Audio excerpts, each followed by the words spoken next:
it comes to the conflict in Gaza and the war in Ukraine, the special military operation, how do you see the contrast, anything in the war in Ukraine that the Israelis could have learned before going in Gaza? Ukraine is large-scale ground combat, a different kind of war. But there are some lessons. And I come at this question from this perspective. There are Russian officers who have been involved in this in the conflict from the get-go, in the conflict in Ukraine. They were involved in Mariupol, which was urban warfare. And they have taken a look at the Israeli tactics, and they've said, you guys would get slaughtered if you fought the Ukrainians. The Israeli Defense Force would be slaughtered. They'd lose everybody because their tactics are just stupid in terms of large-scale ground combat. But the Israelis aren't fighting a conventional military force. They're fighting an unconventional military force. But, you know, their tactics are stupid, not because they're the wrong tactics, they are, but because they're being executed by a military not trained properly to execute them. The IDF is very sloppy. The concept of security is non-existent. Hamas is able to pop up, destroy tanks, kill Israeli soldiers. Armor is going forward unsupported by infantry because the infantry is scared. The Israelis are not a very good military. They're competent to a degree against an enemy like Hamas. But if they fight Hezbollah, and again, an expansion of this conflict that draws in Hezbollah will outclass them every way. Hezbollah has been preparing for this war. Israel's not ready for this war. Their troops are not motivated. There will be slaughtered if they go to war against Hezbollah. The only thing Israel has is an air force. Let's put it this way. If you took the Israeli air force out of the equation in Gaza, Hamas would kill every single Israeli soldier there. That's the truth, because the Israelis just aren't that good.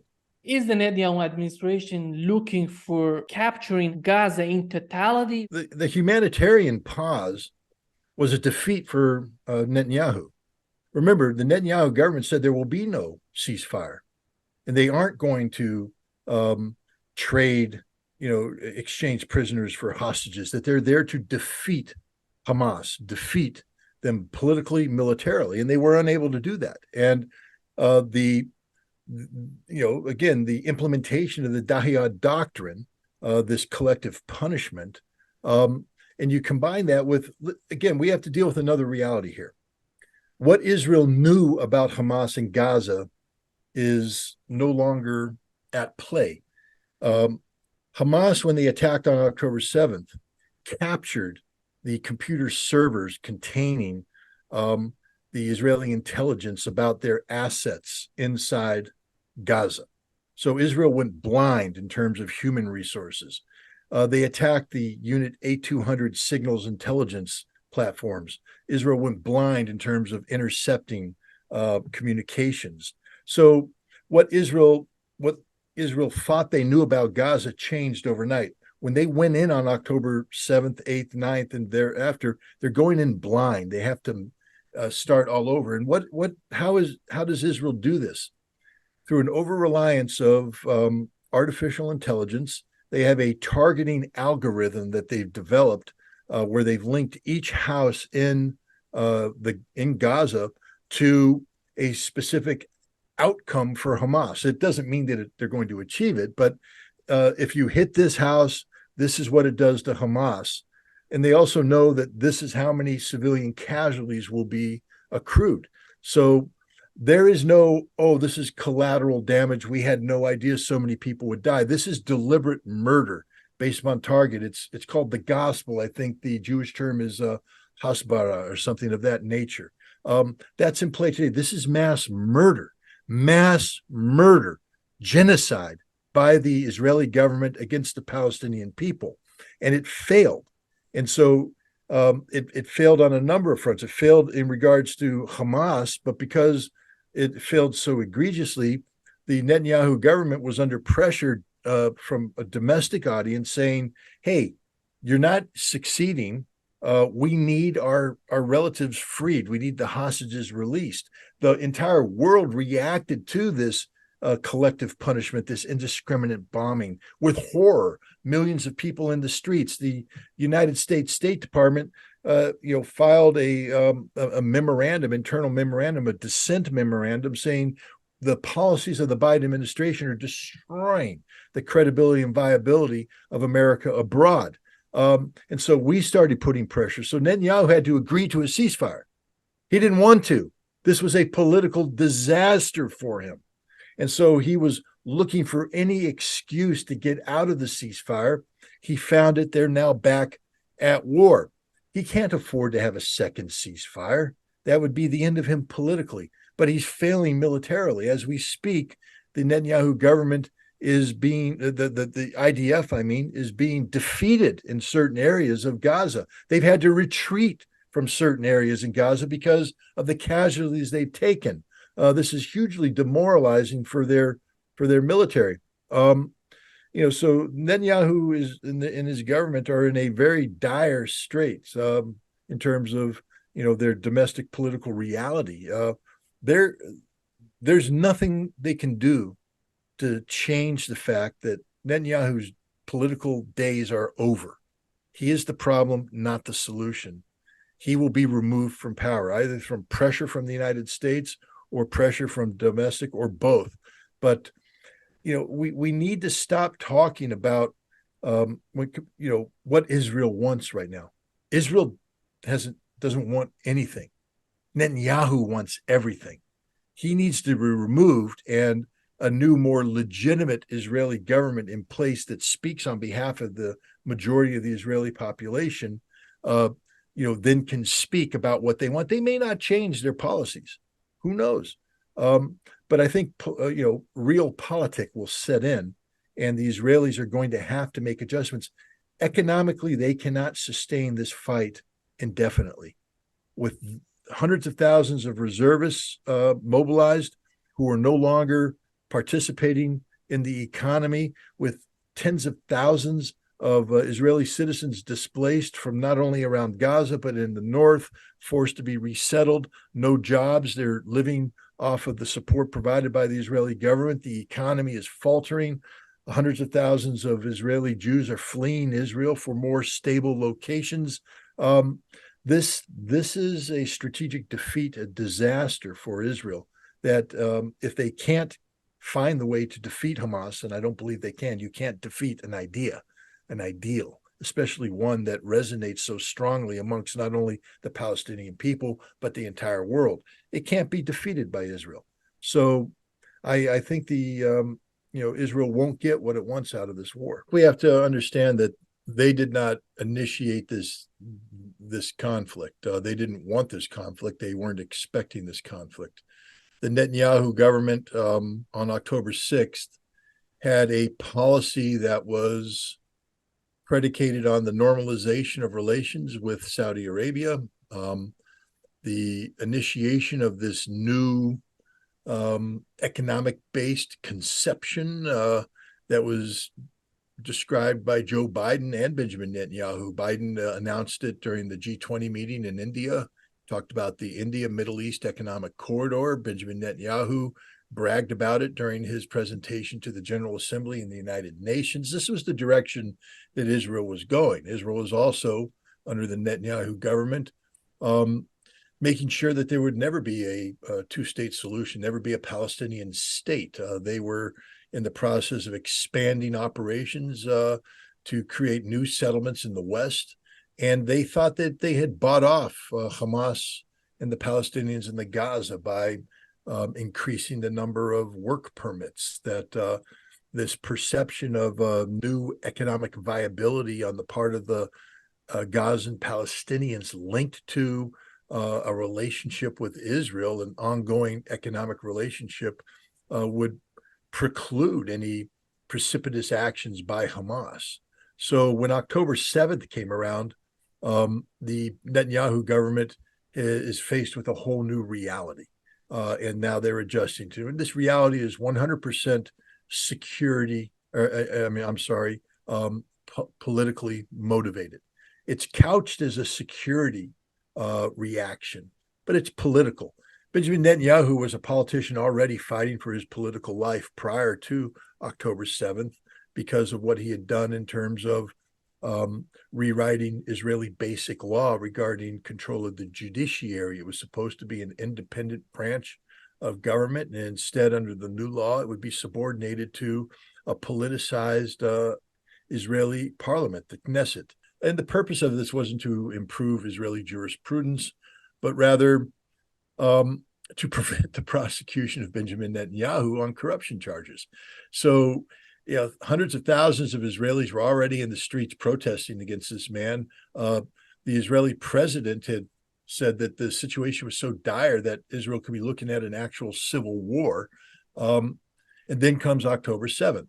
And so you have this already unpopular prime minister now presiding over the greatest security failure in the history of Israel.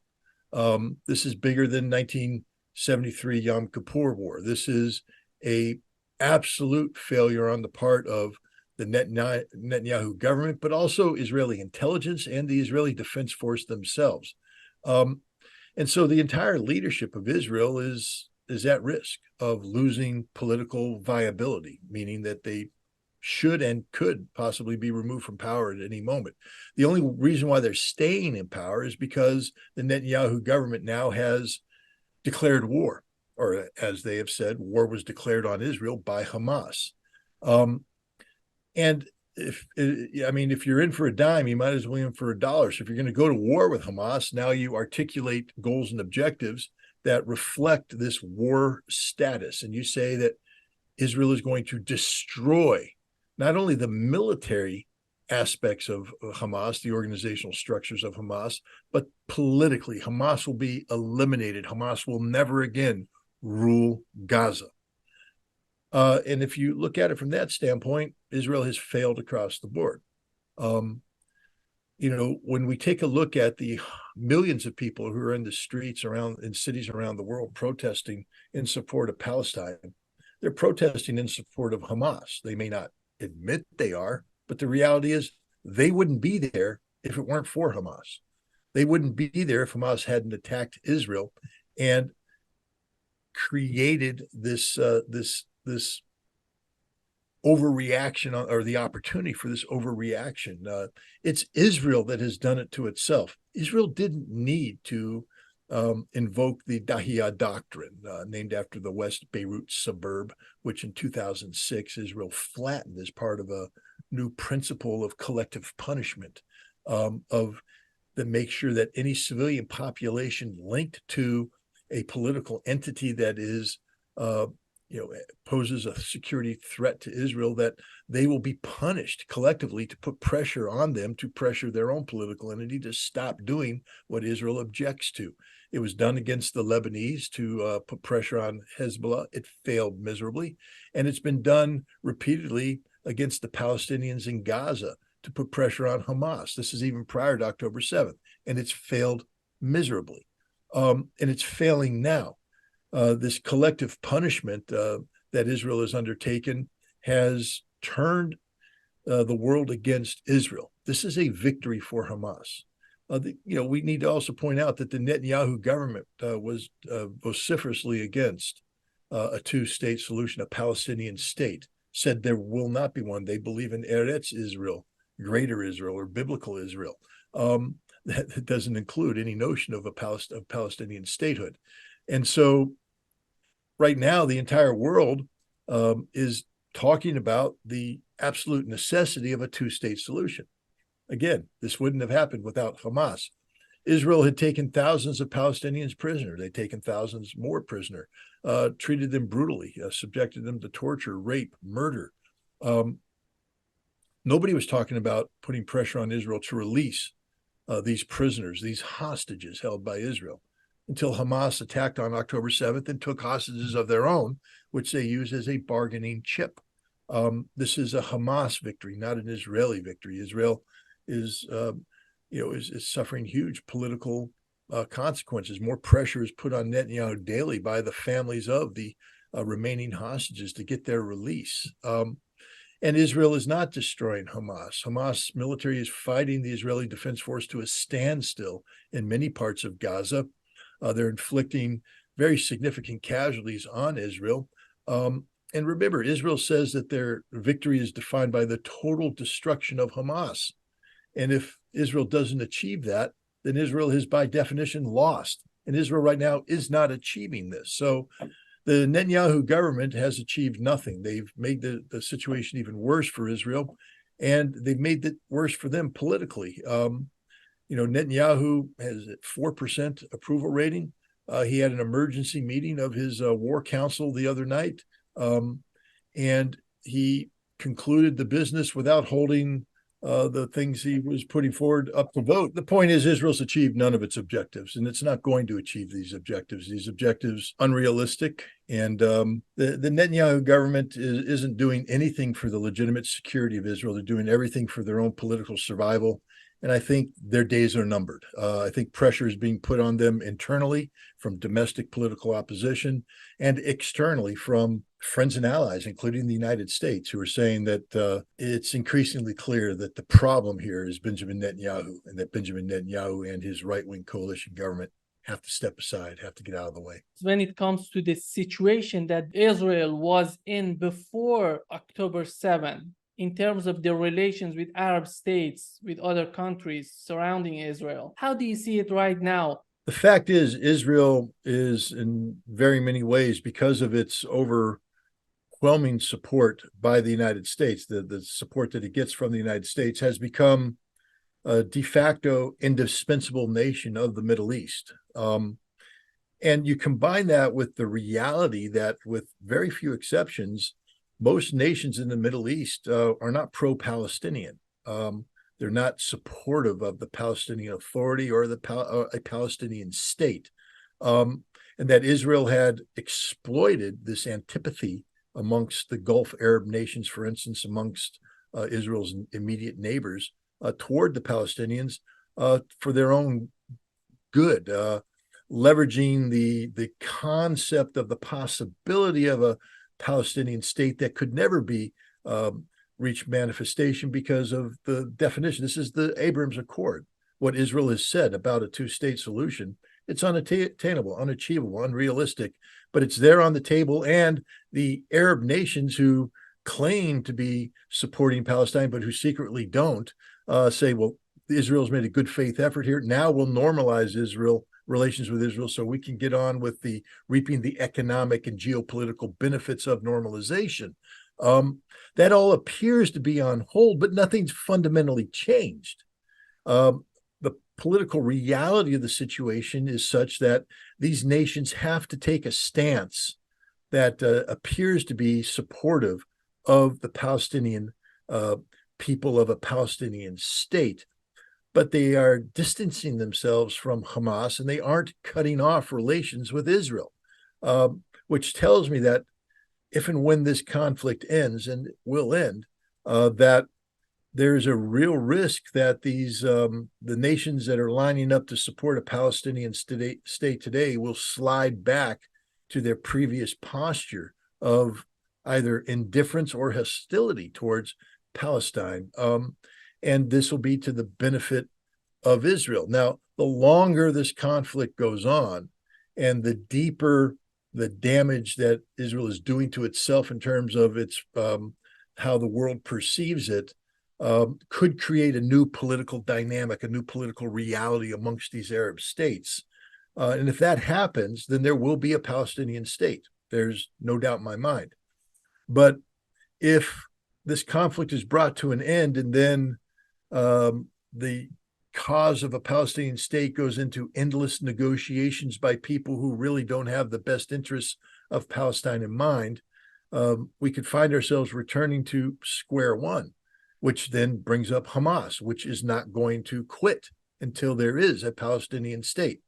And I think that the failure of Israel to defeat Hamas empowers Hamas politically and gives them increased leverage to tell the Arab world, the Islamic world, that we will not go away. We will not quit. We will continue to resist. And that the best way to bring peace and stability to the region is to create a true Palestinian, independent Palestinian state, which includes Hamas as a political entity. You can't make Hamas disappear. If there were elections in the Palestinian, in the Gaza and West Bank today, I think Hamas would win overwhelmingly. The Palestinian Authority has no credibility, none, zero credibility.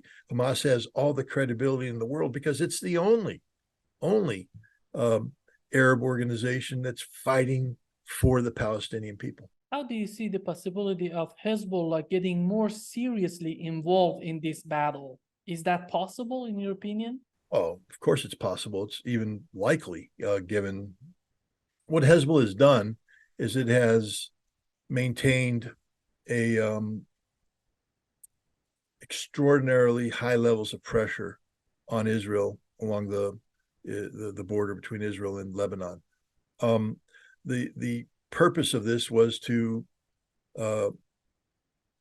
force Israel to divert resources from Gaza to Lebanon and to put strain, economic and political strain on Israel at a time when it was supposed to be singularly focused on resolving the Gaza crisis.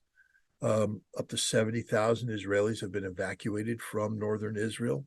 They have to be housed, cared for at enormous economic cost to Israel.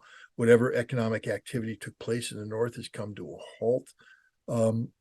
So that's an unsustainable reality that Israel can't just allow to occur. And Hezbollah keeps ratcheting up the pressure. Israel right now has confronted Benny Gantz, the Minister of War, has come out and said that Israel has no choice but to turn its attention to Lebanon to compel Hezbollah to withdraw from the border. This is suicidal. Lebanon is as prepared for whatever Israel is going to do as Hamas was prepared for Israel. And Hezbollah is an organization that has far more military capacity than Hamas. It will be fatal for Israel to expand this conflict. And I think that's why it might not happen, is that the Israelis know that if they engage decisively with Hezbollah, they will suffer a decisive defeat. And that could be very problematic, not only for the Netanyahu government, but for anybody who's joined his coalition, his wartime coalition, like Benny Gantz and others. So it's a very dangerous situation, one where there is an absolute threat of an expansion of this conflict to draw in Hezbollah, but also one that the consequences of such expansion are so dire that it might be difficult for Israel to act on it, which is what Hezbollah is betting on, that Israel will make a decision to seek a ceasefire before they make a decision to escalate. Time will tell. One of the countries that is so important is Saudi Arabia. How do you see their policy in Gaza? Are they looking for some sort of sanity, some sort of solution for Gaza? Well, their official position and what their real position is might be two different things. Their official position is that they support Palestine, they support the Palestinian people, they support a two-state solution, and therefore they are opposed to the ongoing Israeli actions. Their unofficial position is they were ready to normalize relations with Israel to, offset the axis of resistance. Hamas, Hezbollah, Syria, Iran, the Houthi, pro-Shia militias in Iraq. Yes, because of China, Saudi Arabia, and Iran had normalized relations. But that doesn't mean that Saudi Arabia is going to roll over and play dead. It was not a Saudi surrender. And Saudi Arabia was very interested in ensuring that it maintain a dominant geopolitical position vis-a-vis the Middle East. And they were looking to do that by normalizing relations with Israel and creating the conditions where Israel would be able to insert itself into the Persian Gulf region in a way that helped offset, Iran's growing stature in these nations that are linked to the axis of resistance. So the Saudis are in a very, they're stuck between the horns of a dilemma right now. They can't continue to carry out a policy which, by any stretch of the imagination, is pro-Israeli in nature, normalizing relations, bringing Israel into the Gulf region to offset Iranian influence. And they can't ignore the new reality generated by Hamas's military operation on October 7th and what's transpired since then by ignoring a Palestinian two-state solution. So I think what Saudi Arabia is doing is buying time, saying all the right things, hosting a conference, but doing nothing, and waiting to see where the chips finally fall before they would decisively commit. Remember, Saudi Arabia's number one purpose for doing anything is to benefit Saudi Arabia. So they're not going to be looking for something that brings about, in and of its own right, regional peace and security. They're going to be looking for something that benefits Saudi Arabia. It may be something that benefits regional peace and security, but it may be something different. Saudi Arabia has a vision. I think they call it Vision 2030, about a new Saudi Arabia, new economic realities, new social political realities, and that's the direction that MBS is taking Saudi Arabia, and they cannot support anything that threatens that vision, because that vision is about a redefining of Saudi Arabia. It's what its economy looks like, what its geopolitical posture looks like, and that's going to require a lot of money to make happen, and that money won't be there if Saudi Arabia does anything that causes a disruption to its oil-based economy, or fundamentally changes the balance of power in the Middle East, so that Saudi Arabia is compelled to take an action one way or the other. So this is a very, very dangerous situation, and one can always hope that the Saudis find a way to navigate their way through these troubled waters. I think it's important to point out that Israel wasn't the only nation taken surprise by Hamas's attack on October 7th. Saudi Arabia was taken by surprise, and Iran was taken by surprise. Prior to October 7th, Iran and Saudi Arabia were working together to create regional stability based upon, the emphasizing diplomacy over military confrontation. They had exchanged ambassadors, and they were, moving forward in a very coherent fashion to achieve, I think, their collective desire for regional stability. After October 7th, both Saudi Arabia and Iran are struggling to catch up to the reality of what happened. Iran certainly doesn't want a larger regional war. Iran doesn't want to be drawn into the fighting, and Saudi Arabia doesn't want that either. Remember when Saudi Arabia hosted the Arab League and the Organization of Islamic States to a conference, an emergency conference on Gaza? Iran participated. The Iranian president has flown to Riyadh and has met with MBS and other Saudi officials to talk about the Gaza situation. So I think what we're seeing here is that Iran and Saudi Arabia are making sure that whatever transpires vis-a-vis Israel and Hamas, that their relations will remain on track in terms of, positive interaction, conflict avoidance, peacemaking, and joint economic prosperity. So I think you're going to see the Iranians and the Saudis, working together to keep this conflict contained to Gaza and Gaza alone. It's a very difficult challenge. Look at the Houthi; they've basically expanded the entire Red Sea into a combat zone, and the support that Iran provides to the Shia militias in Iraq and Syria, that Iran provides to Hezbollah. Capable of rebuilding the relations with these Arab nations, Turkey. Is that possible for the Netanyahu administration, or do we have to have a new administration in Israel who's capable of doing such a thing? Well, first of all, we have to recognize that Benjamin Netanyahu is one of the all-time great political survivors. And people in Israel have been trying to get him out of office for some time now, and yet he somehow manages to land on his feet.